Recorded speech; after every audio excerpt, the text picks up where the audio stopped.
और आपको याद होगा ईवीएम को लेकर के महाराष्ट्र के एक अखबार में खबर छपी थी, जिसको लेकर के महाराष्ट्र के अखबार ने ईवीएम वाली खबर को गलत बताते हुए खेद जताया है। तो ईवीएम पॉलिटिक्स और इससे गर्मा उठी है।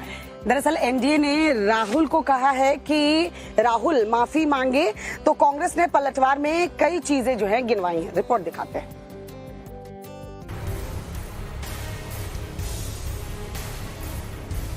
मुंबई की एक मीडिया रिपोर्ट जांच पड़ताल के बिना कांग्रेस सांसद राहुल गांधी ने एक दिन पहले ईवीएम की विश्वसनीयता पर सवाल खड़ा किया था। उस खबर के गलत पाए जाने पर मीडिया हाउस ने खेद जताया है, तो इस पर महाराष्ट्र से दिल्ली तक राजनीति गर्मा गई। देश में भारत के प्रधानमंत्री बनने का जो ख्वाब संजोए बैठे हैं कांग्रेस पार्टी के नेता श्री राहुल गांधी जी, वो एक फेक नैरेटिव को, एक झूठी खबर को आगे बढ़ाने के लिए माफी मांगे। शिवसेना उद्धव ठाकरे के कैंडिडेट जो पहले जीत रहे थे उनको हरा दिया। एक बार 2200 वोट से जीते, फिर रिकाउंटिंग हुई 1 वोट से जीते, फिर रिकाउंटिंग हुई 48 वोट से शिंदे गुट के कैंडिडेट को जिता दिया।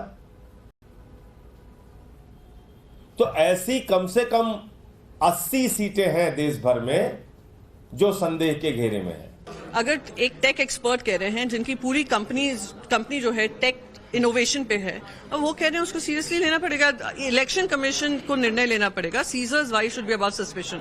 अगर जनता के मन में है, पॉलिटिकल पार्टीज के मन में है, तो आप जनता को विश्वास दिलाइए कि ये मैनिपुलेट नहीं हो सकता।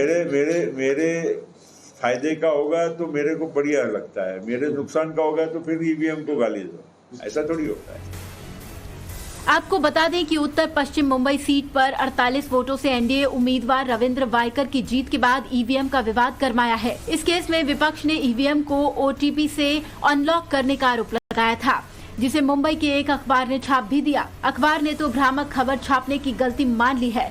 चुनाव आयोग ने भी साफ कह दिया ऐसा मुमकिन नहीं, लेकिन राहुल अड़े हैं। कल उन्होंने ईवीएम को ब्लैक बॉक्स बताया था। अब उन्होंने नए बयान में कहा है चुनाव आयोग को तो मशीनों और प्रक्रियाओं की पूर्ण पारदर्शिता सुनिश्चित करनी चाहिए या उन्हें हटा देना चाहिए। बार पलटवार की सियासत के बीच खबर ये है कि कांग्रेस उत्तर पश्चिम मुंबई सीट के चुनाव नतीजों को अदालत में चुनौती देने जा रही है।